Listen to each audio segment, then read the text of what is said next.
Hello, everyone. How you doing? I am Dr. Alicia with Coaching with Dr. Alicia, and today I am bringing to you Healing Haven Book Club, and we are reading this book. If y'all don't know, y'all need to know.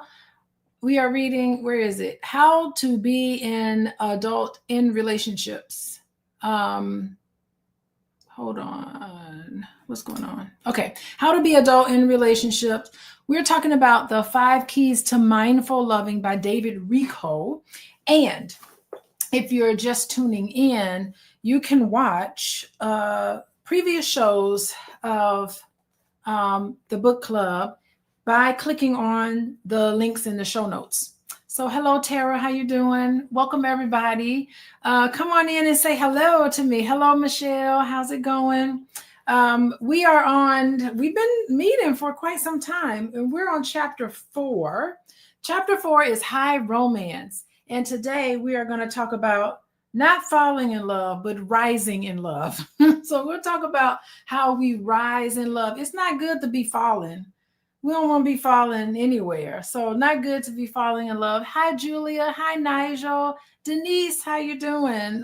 Chicago. Hey, okay. It's kind of late in Chicago, later than normal, but this is the time I'm able to do it, to come here and talk about how to be an adult in relationships. The 5 Keys to Mindful Loving. If you want to know more about that, you can go into the show notes, and the show notes will have all of the 5 Keys to Mindful Loving. And it also gives a quick description of each one of the keys to mindful loving. If you want to know more about it, there's also links to chapter 1, chapter 2, and chapter 3. Today, this is the second part of chapter 4. So we're on chapter 4. Hello, Dr. Vibe. Hi, Natasha, Naomi. Hello, everybody. Yes.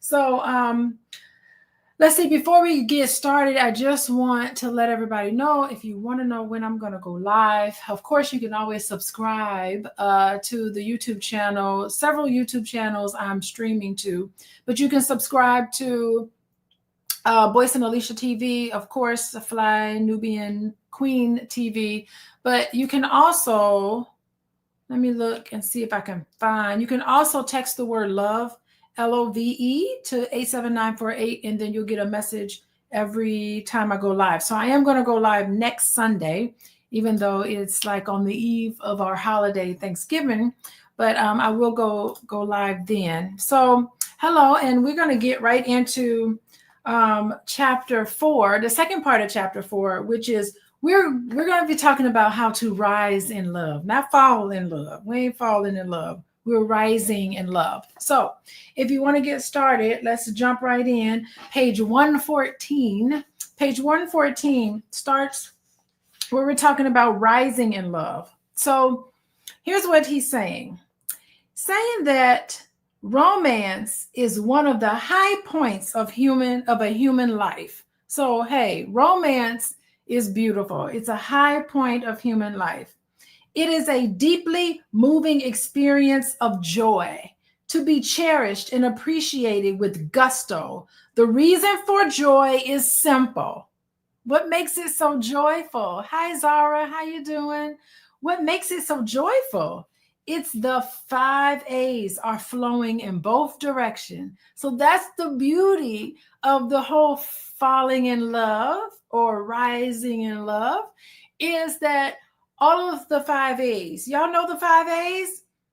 Free will. If you missed the other chapters, you got to go into the show notes and it will tell you all about the 5 A's. So the 5 A's are attention, awareness, acceptance, allowing, appreciating, and affection. So those are the 5 A's that we all need. And all of that's happening during the high romance phase when we are falling in love or rising in love. So it says here. So the 5 A's are flowing. There's nothing getting in the way. The 5 A's are flowing. We are giving and receiving them at the same time and with the same person. This is what makes romance so tender and sweet and so desirable, no matter our age or history. We forget about everything, right? It's funny. Have you ever seen like older adults fall in love? They act like little children, right? have you ever have you ever seen just how people feel when they're in love? They're smiling, their whole disposition changes. This whole falling in love. This is what makes romance so tender and sweet and so desirable, no matter our age or history. So we forget about everything else, and we're always loving to, we have amnesia. We have amnesia about all the other relationships that didn't work. We have amnesia. It's a renewed faith in love, that whole romance phase. The trick, here's the trick. The trick is to enjoy it as Ulysses enjoyed the siren song. So we're getting into Greek mythology. Remember, all of mythology is nothing but a representation of everything that happens in us. So I love about mythology. With full pleasure, yet safely. We want to be thrilled, but not wrecked as we sail into it. This means enjoying romance as a full and uninhibited participant, but also as an amused and sober witness. Yes, y'all know what it's like to be in love. How many people have been in that beginning stages where you meet someone and you vibing with that person and you just have this fall in love feeling? It feels great. That's wonderful. We fall. Notice how we're falling and catch ourselves all at the same time. Okay, so romance is real. Romance phase, all of that is real, but it's temporary. I hate that. Why can't we just be romantic all the time? It's not real. It's temporary. We are in love, but only with a projection of ourselves. Yes. I love that stage too, Sam. Sam, like, I love that falling in love stage. But it's only a projection of ourselves. So the things that there are things about ourselves that we love. There's things about ourselves, a lot of us, that we don't love as much. But really, it's a projection of ourselves.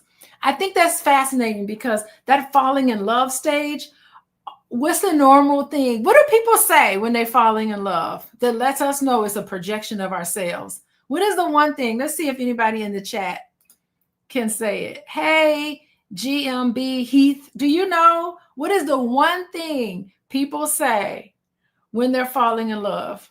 Remember, he's saying that falling in love in this romance is nothing but a projection of ourselves. So what do they say? Hey, Anita, what do you say when you fall, Anita, when you fell in love with your husband? What is the one thing you hear from people? I'll tell you the one thing I hear.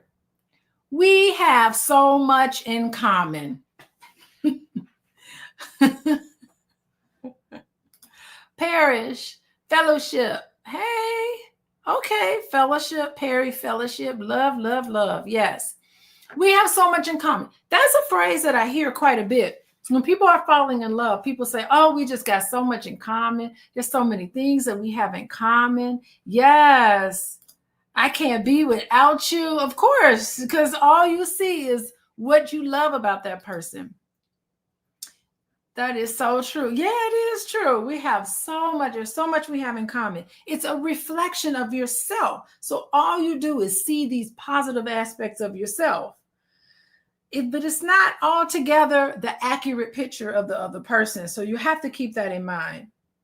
So because what the author is talking about, it is not yet an I-thou relationship. It's an I-mine relationship. Yes. Wait. Janet is saying, and fall out, we have nothing in common. Well, I don't know. You still have the things in common. You can fall out of love with somebody when you feel like you have nothing in common with them. But that's the same person you fell in love with when you saw that you had so much in common with that person. So that's something to keep in mind when you fall out of love with someone.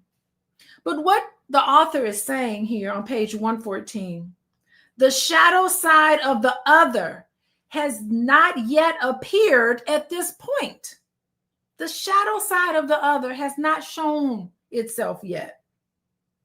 We see only the mirror side. The ego has found its ego ideal.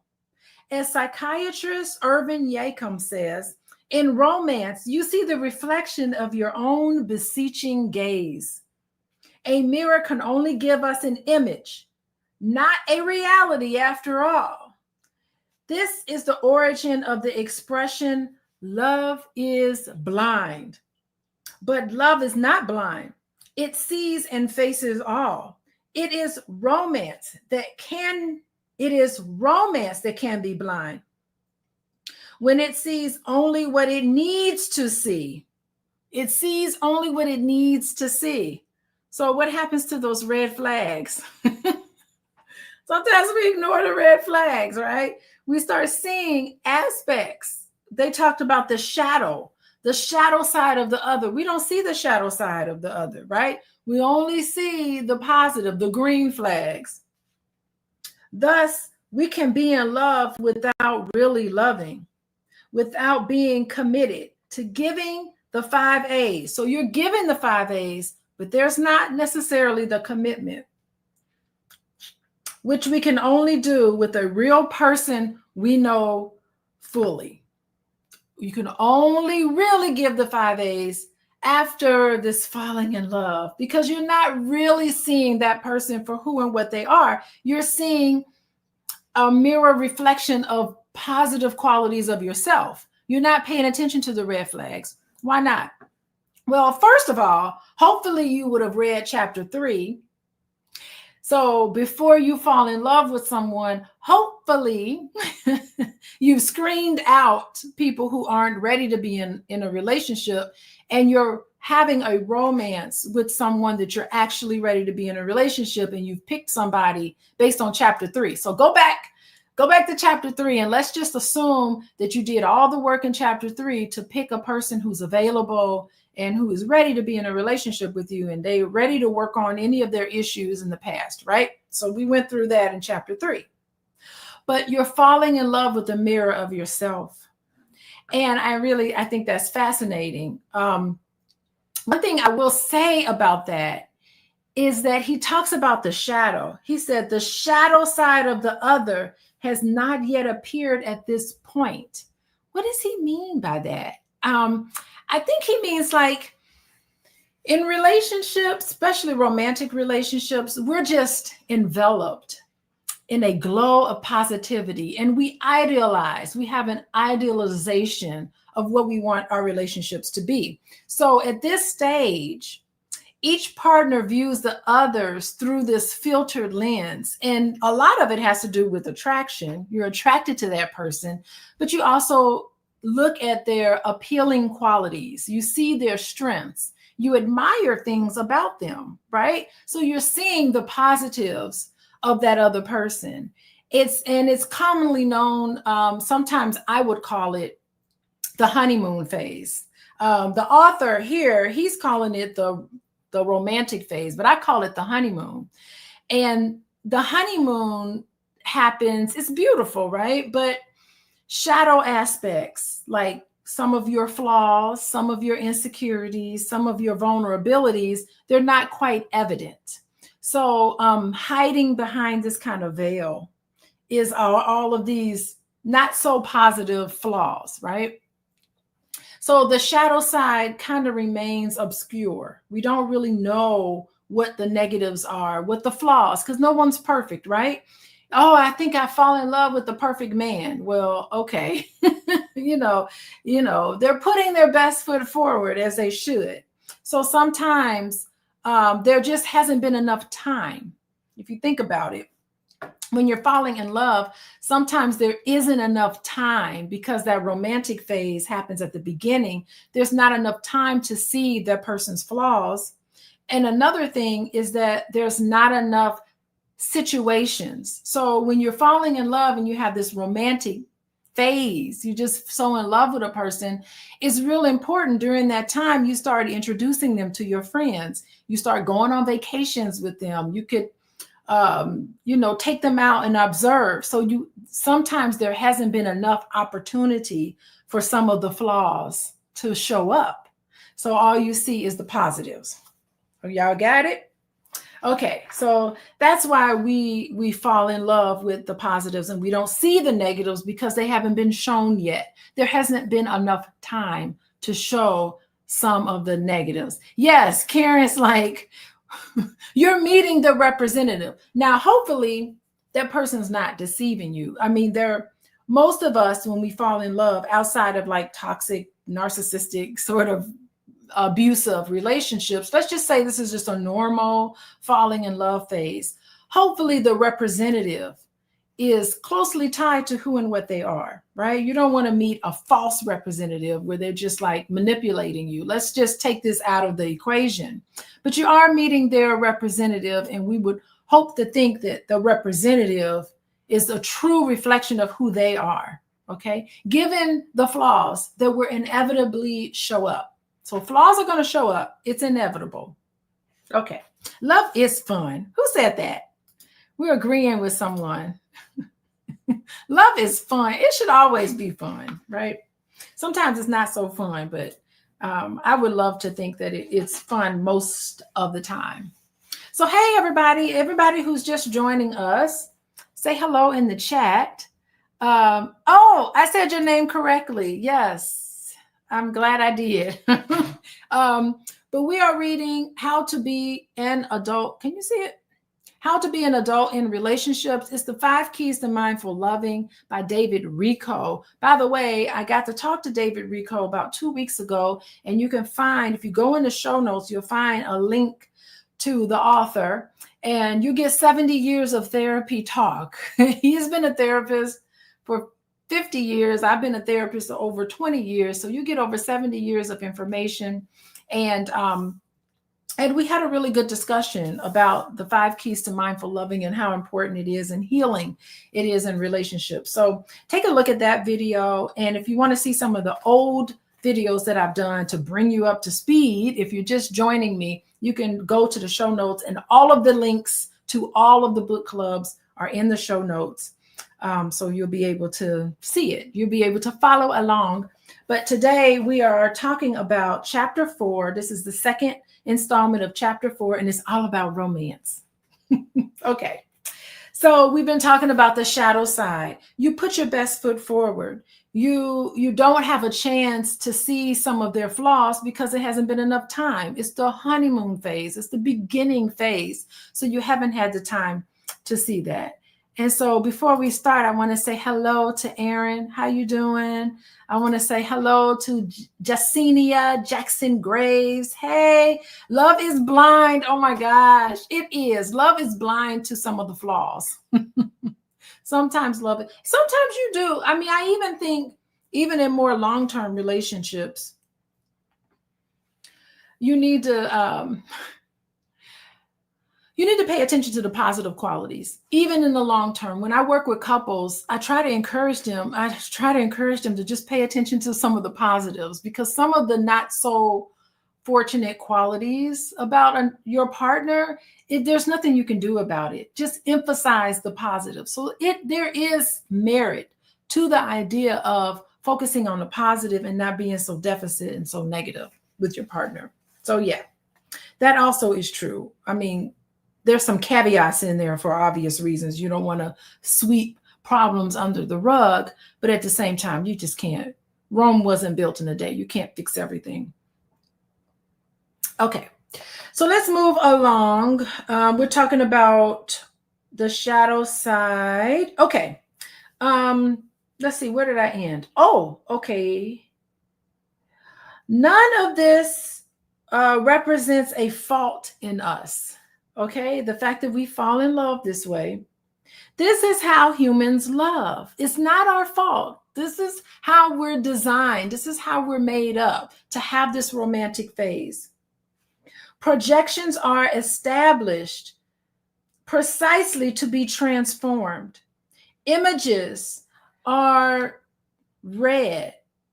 Images are road signs to reality. The shadow does not have to come before the light. Most important, in romance, however blind, we are being seen in our full potential for lovableness. Yes. So we get to see ourselves in a way where we're lovable. Romance gives us the chance to be appreciated in all our grandeur. This is a normal and legitimate, as it is in our infancy when so much fuss was made over us. A lover's ideal view of us is not false. That is really who we are. It reflects who we really are, a deep within. If romantic love is healthy, we are mirrored in a way that can enrich our self-esteem. You feel good about yourself. Wow, you're just in a relationship with someone and that person sees all your positive qualities. We all need this sometimes. From time to time, we all need this positive qualities. And to some extent, it kind of makes sense because when we are first starting a relationship, what do? We put our best foot forward. We show great aspects of ourselves. We pay attention during dinner. We're not on our phone all the time like we are like when the romance kind of fades out. You know, it's a different sort of feeling and energy. It's part of the getting to know you process. And I think it's interesting because he brings up the shadow again. He says the shadow does not have to come before the light. Okay, all we see is the light, right? We don't see some of the flaws about a person. So the shadow does not have to come before the light. Most important, in romance, however blind, we are being seen in our full potential for lovableness. I love this because the shadow does not have to appear first, because early days of romance are typically filled with exploration. You want to discover the person. You want to create a space where you can let the person that you're in a relationship with be their best selves, right? And I think it's essential to understand that the absence of the shadow during this romance fall in love phase, it doesn't mean that the shadow isn't there. It doesn't mean that these flaws don't exist. It just means they haven't come to light yet because of the freshness of the relationship. It just hasn't been seen. So, but as the relationship matures and a deeper understanding and a deeper level of intimacy happens, this allows for the shadow aspects to slowly emerge. Some of the insecurities can emerge. Some of the flaws can emerge. And it provides an opportunity, I think this provides an opportunity for growth.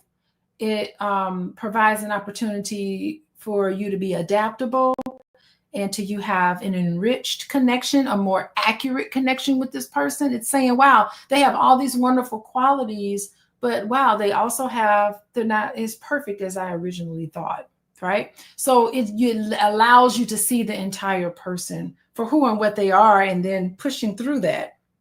So you have to recognize the qualities, the positive qualities in a person, but also integrate some of these shadow aspects without allowing them to overshadow the light, the positive qualities. And I think that this is really a beautiful way to kind of pay for a genuine partnership, a genuine romantic relationship. So that's what I think about that when it comes to being realistic about love. So what do y'all think? Yes, exploration of time, Maria, exploration of time. Yeah, it takes time. Let me think what you guys said. Oh, in a joyful spirit, enjoy. Don't look for faults. Yeah, just enjoy it for much you can. Have fun with each other. Yes, Ronald is saying love is an evolving force between a man and a woman bonding together. Yes, I agree. Intentional growth. So relationships and falling in love is a beautiful way to grow. Natasha is saying it strengthens communication, right? Yeah, because You ever fall in love, like falling in love, and then you have your first argument and you be like, ooh, we're having our first argument. What are we going to do? It's like exciting. Tell me about it. Like, that's how you feel when it's the first argument. Can you imagine 6 arguments down the line, how you might feel? But it strengthens communication. Thank you, Natasha, for that. So how y'all doing?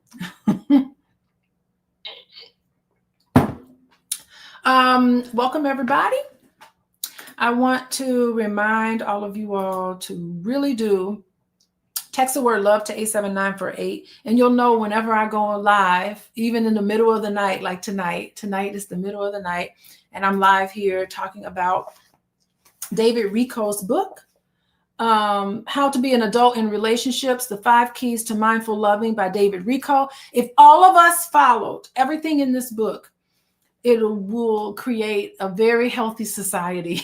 I think we live in a society that is toxic in a lot of different ways. I won't go into that. We live in a world often being led by individuals who know nothing about being an adult.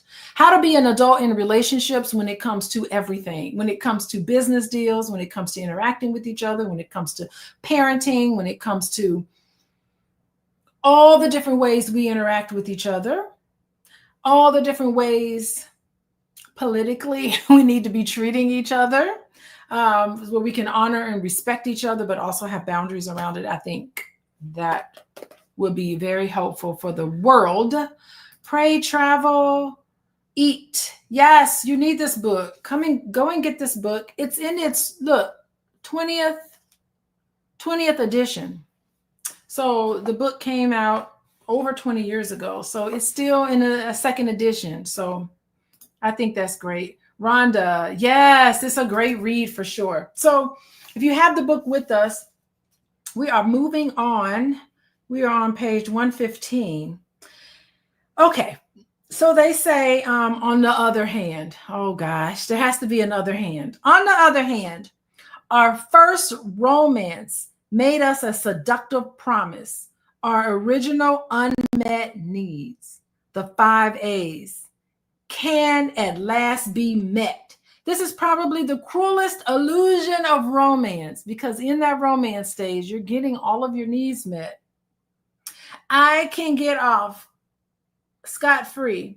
I do not have to mourn what I missed in the past. I can slip by that stage and find what I lost right here in your arms. Wow. You don't have to deal with the pain because you're in this romantic phase of your relationship. And I think it's interesting is that earlier they talked about the 5 A's given during this romantic phase is similar to what's given to a brand new baby. Can you imagine that? Gosh, a brand new baby. You talk about the 5 A's when a baby comes into life. Parents do a really good job because especially new parents, they want to feel like they can do it, So they like pay attention to the baby at all times. Everything else falls away and you're paying attention to what the baby wants. Oh, the baby's crying. Let's give it what it needs. Oh, the baby's hurt. Let's give it what it needs. Hungry, tired, because you know that this baby is helpless and you're attuned to the child, even though you aren't always in tune, right? You make mistakes, but you're trying really hard to meet the needs of this baby. Honestly, I think that we need to start treating our partners like a little baby. We need to, I really do believe if your loved one came to you and they were upset about something, you drop everything and see what's going on. If they came to you and they were, you could see they were excited about something or happy about something, you stop everything and find out, hey, what's going on? It's like the relationship thrives when there's nobody and nothing more important than that other person. You meet that other person's needs above and beyond anyone else. And especially if you're married, your spouse needs to come first. Not only, your spouse doesn't come only, but your spouse needs to come first, right? Within reason, you really need to give each other the love and attention that you would give a baby. Look at that. Little baby. Okay. So let's move on. There are ways to approach romance. I can meet you in love while we both remain standing, or I can fall with you. I can fall for you.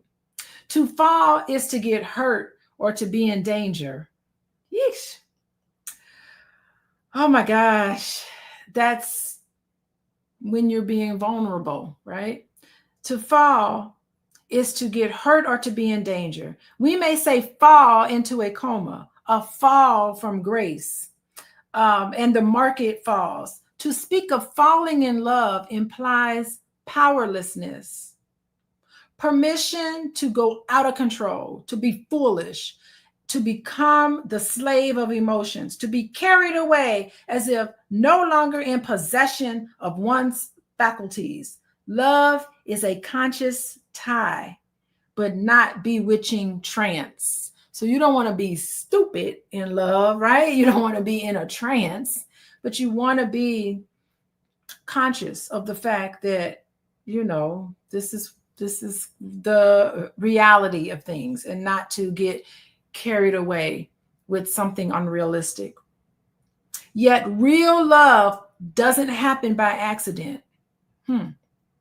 Neither are we its passive victims. It requires a choice in response to an attraction. Granted, we have no control over the attraction of our initial reaction to it, but whether we choose one response after another, and for those choices, we are accountable.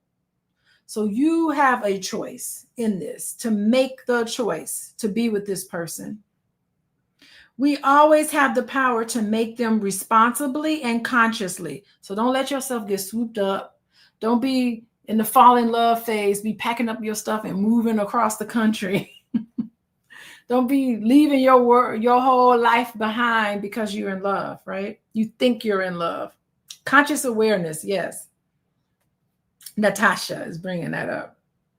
We always have the power to make them responsibly and consciously. Strong emotions lead to strong transformations if they can be experienced mindfully. This means relating to a feeling rather than being possessed by it. So just paying attention to how you feel. Wow, this person calls me back every time I call them. It's interesting. This is a really good feeling. I think to help you with this, it's always nice to have a friend. It's always nice to have a sounding board or a friend that can say, girl, you better pull it back a little bit. You're going a little overboard. So it's always important to have someone there to help you. Okay. We always have the power to make them responsibly and consciously. This means relating to a feeling. Yes, being mindful of it. Attraction simply happens, but love is a process that requires our participation, a unique way of fulfilling ourselves through giving and receiving at the same time. It is a form of rebirth. Wow, a form of rebirth. You're opening up your heart. Wow. Romance blooms in wish, love in will.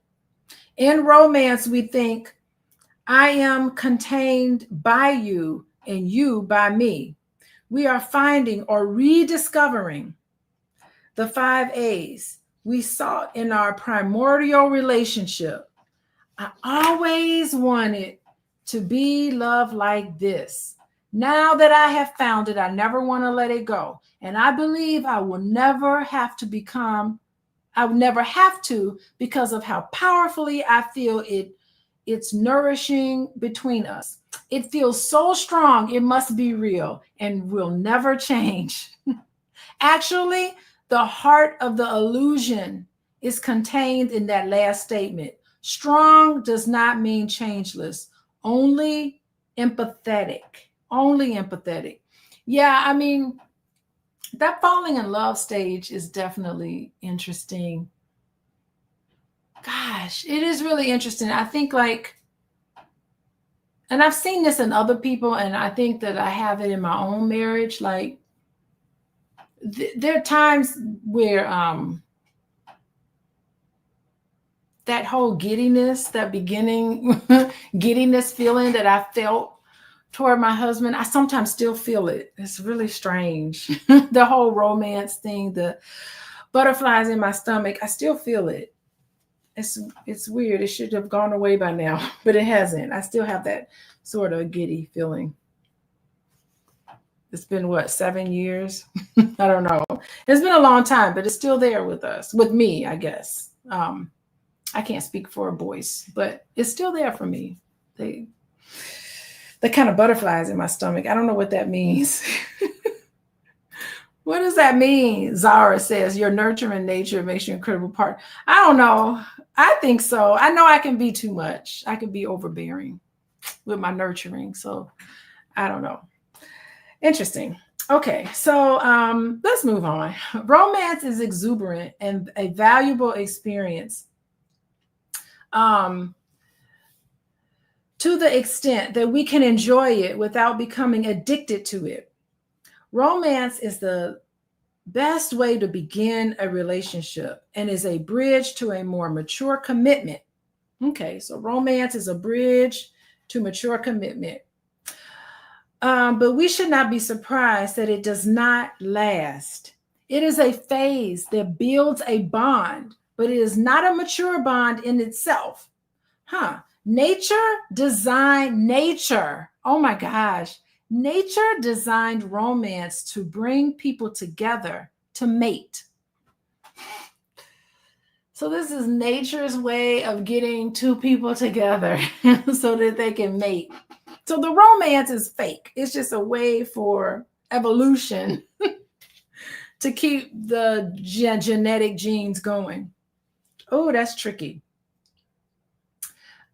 In this phase, the sexual energy is high, and so is the adrenaline.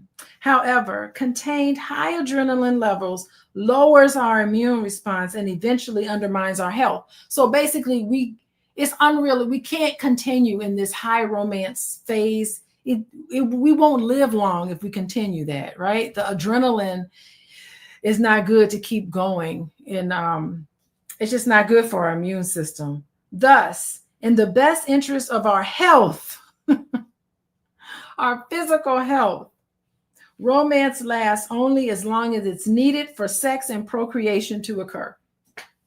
So it's all about procreating, getting together.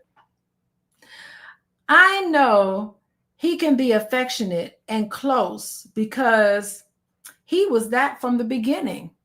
This is something a lot of people say. Is a statement that fails to take into account the power of romance to suspend our fears of closeness and occlude our shadow side so that nothing gets in the way of sexual union. So we suspend our fears of closeness. That's what romance does for us. Oh my God.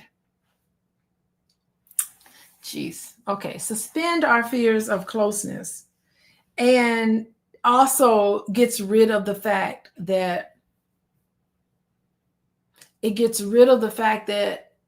we don't see some of our flaws. Interesting. Okay. We will be fooled by how things look during the romance phase.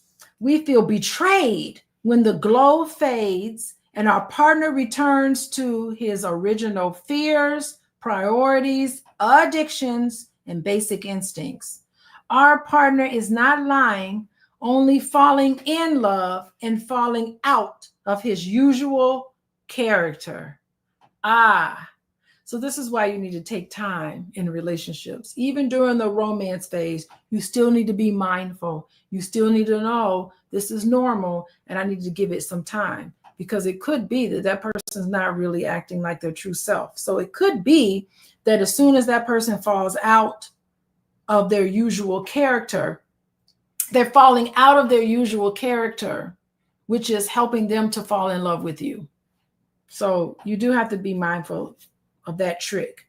He will revert back to character after the ball is over. In romance, It also allows that when someone is afraid of closeness, even in the romance phase, they may fear stronger. He has a fear stronger than his instinct. Here we have to be doubly wary. So take it slow. Can I say that? Take it slow. Any relationship that you're in, it's important to take it slow at the beginning. Take it very, very slow. As adolescents, y'all remember teenage love? As adolescents, we were taught that the way to tell we are in love is by our loss of control, our loss of will, and a compelling sense that we could not have done otherwise. This falling in love contradicts the reality of rising in love with conscious choice, sane fondness, intact boundaries, and ruthless clarity. This is something teenagers don't do very well. Y'all remember y'all first teenage love? Yes, puppy love. Teenagers in love, it is great. I used to do a program in the Chicago public high schools. I used to do this program after school about teenage love. Some of the stories I would hear, it would be so unhealthy. Do y'all have teenagers? I think what's unhealthy is when teenagers get into a relationship, why do they think they have to let their significant other, their partner, have their what is that? Their location. Why give another person their location? Like that is unhealthy. Have you heard of that Black lexicon? Have you heard of that? Teenagers. I've talked to teenagers recently, and they'll say because they're in a relationship with someone, I got to give them my location. I'm like, no, you don't need to get, that's unhealthy to give someone your location. Why do they need to track you every second of the day? So there are some teenage relationships. My daughter was in a relationship. She had her boyfriend. She and her boyfriend were tracking each other's location. And I'm like, I don't even track my own children's location. It is unhealthy to track a location. Teenage love is bananas, right? It's bananas. So you have to be cognizant. I spend a lot of time talking about what is healthy in a relationship. I do. Yes, Natasha, I thought that was really controlling, but everybody does it. Everybody. It's like a common thing in the high school. I said, does everyone do this? Yes, everybody does this. Track locations. Crazy. Falling in love. Teenage love. Oh my goodness. We were taught that some enchanted evening, we would feel fascination and head over heels for someone special. But that kind of reaction is actually a signal from the needy child within, telling us what we need to work on, not directing us to our rescuer. Okay, we may strongly believe in the specialness of our exciting relationship. And guess what we say? It's never been this thrilling. I've never had sex like this. We have a lifelong bond. You are like family and we'll never split up. And this is what they say during that stage. And now the popular, we were together in a former life. Oh, it becomes a spiritual thing. That's when you know. These are fantasies that you have about someone you're just being in a relationship, this high romance. We are all the bells and whistles we thought meant. It's true love, so go for it. Actually, sentiments like these are alarms that tell us to be careful and to point to where our work is rather than a shortcut to our work. How much we can misunderstand when fired up by the chance to have all the 5 A's. Parrish is saying better brain, gifted relationships, health of hearts. Okay, Parrish. What is this? Oh, remember what your mama said. Please and thank you. Black lexicon. Considering if the parents were doing that, I'd feel better. Parents were doing what? Let's see. Aaron. I want to trust my woman, not track her. Yes, I just think it's just a little crazy thing teenagers do. But anyway, hey, everybody, it's the top of the hour. Thank you for joining me. I just want to show you the book again, How to Be an Adult in Relationships. It's the 5 keys to mindful loving. Right now, we're talking about mindful falling in love, mindful romance, talking about how to really pay attention to these things. That phone tracking, that ain't right. Oh, you're talking about the phone tracking. That is just not, I don't understand it. But if you're just joining me, that's what we're talking about. Not falling in love, but rising in love. Text the word love. There it is. 87948. You can get text message on when we go live. Tracking is not just a teenage thing. I think it's unhealthy. I've been totally obsessed with 90 Day Fiance. You'd be surprised how they track just unhealthy behaviors. So we need to educate the public about what's healthy and what's not. So anyway, let's see, where are we? We're on page 117, and we just got a few more paragraphs left. So it says, where are we? Okay. So none of this denies the splendor of romance or being in love. So although we need to be aware, allow yourself to be able to enjoy the romantic phase. Being in love is a highly charged spiritual state. It forces us to let go of control, helps us love unconditionally, and gives us the ease of forgiving. Such an atmosphere makes a heaven here on earth, something like the holding environment we know we missed in early life. The sense we get of the otherworldly, of an irresistible force, of time standing still, of something afoot that is not in the ego's control, are all signs of numinous.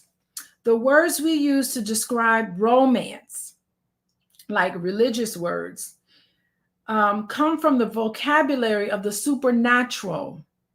Phrases like "his face glowed," or "I never saw her look so beautiful." Well, partly is because it's the falling in love phase, and she's going to put her best foot forward, so she's going to make sure she's looking good, right? You're not going to see her necessarily when she's, groggy in the morning or having a bad hair day, right?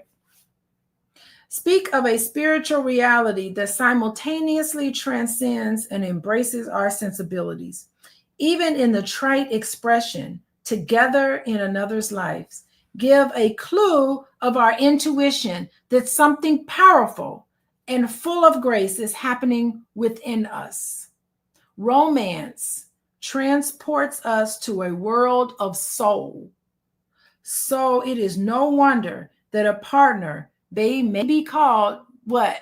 What's the word? Soulmate. You call your partner soulmate. Yeah, I do believe in soulmates. I don't know if it's lofty, but I do believe in soulmates.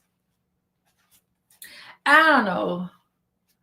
I thought it was really interesting. I know I've talked about this before, but my husband and myself, we have the exact same birthmark on the exact same spot on our body. It's crazy. On his little side over here, we have the same birthmark. Like, we're soulmates. I don't know. Maybe we're not, but I like to think that we are. But I like to think that I make sensible decisions. Anyway, okay. We are now at the top of page 118. To feel grief at the end of this phase is appropriate. Reality sets in, right? But we usually fail to address, process, or resolve it. Often when the thrill is gone, and then B.B. King sing that, it turns into blame and disappointment, or even anger. Paradoxically, when partners grieve together, that means they're reminiscing. Remember the good old days when everything you did was right? Remember the good old days? Those days are gone, right? You're grieving that romantic stage because you know realistically it can't continue. They strengthen their bond when they grieve that stage together once it's gone. The first grief they confront together may very well be the ending of romance. The first grief they confront together. Gratitude to one another for support and handling and negotiating the stages leads to growing. This is a growth process. It leads to commitment because, at the beginning, during the romance stage, commitment is low, right? Passion is high.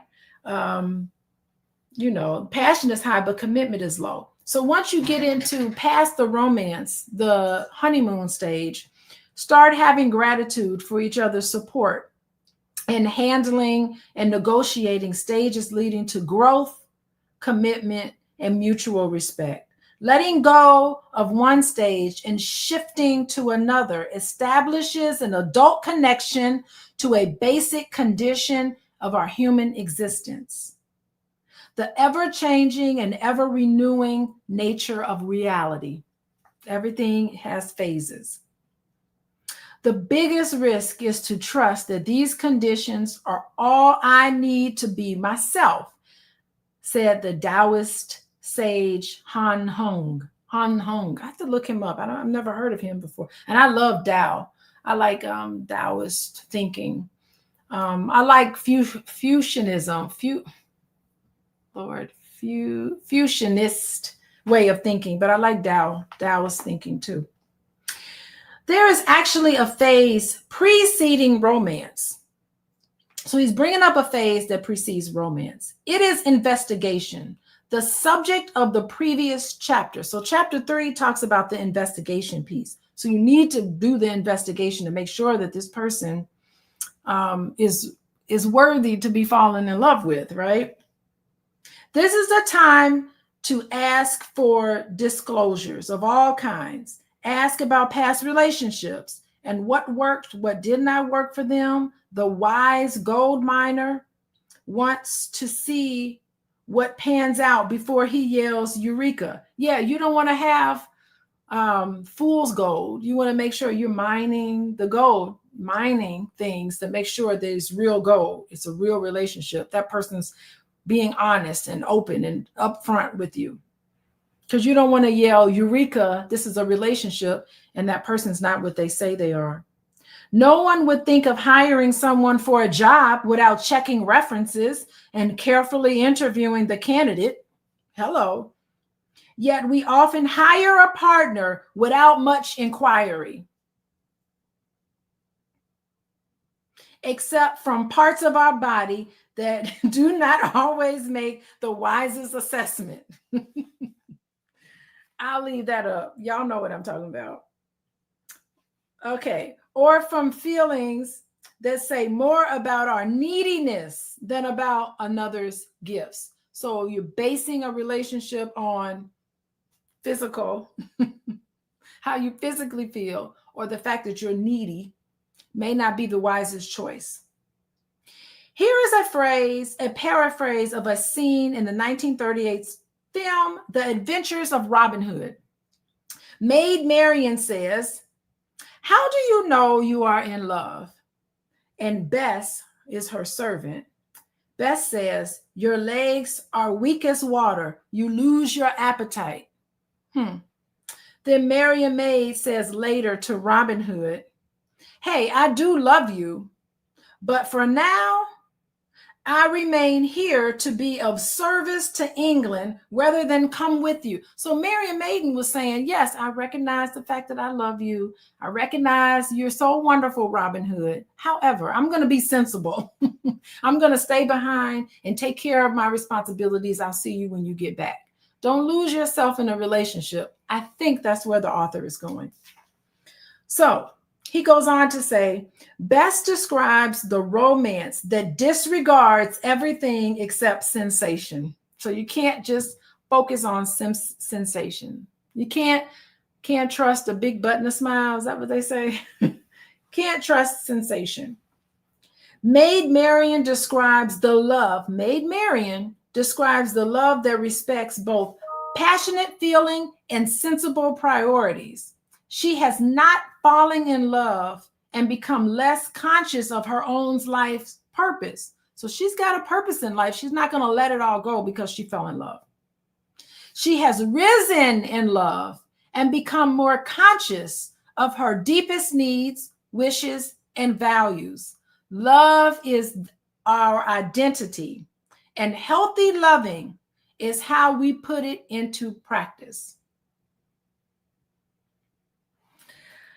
So that's how we rise in love, not fall in love. Falling in love means we're not making sensible choices. Rising in love is where we know we're going to be like Mary Maiden.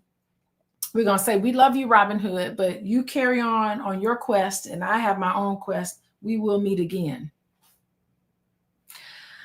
I love it. Yes, Rhonda says, amen. Don't be losing yourself to no man.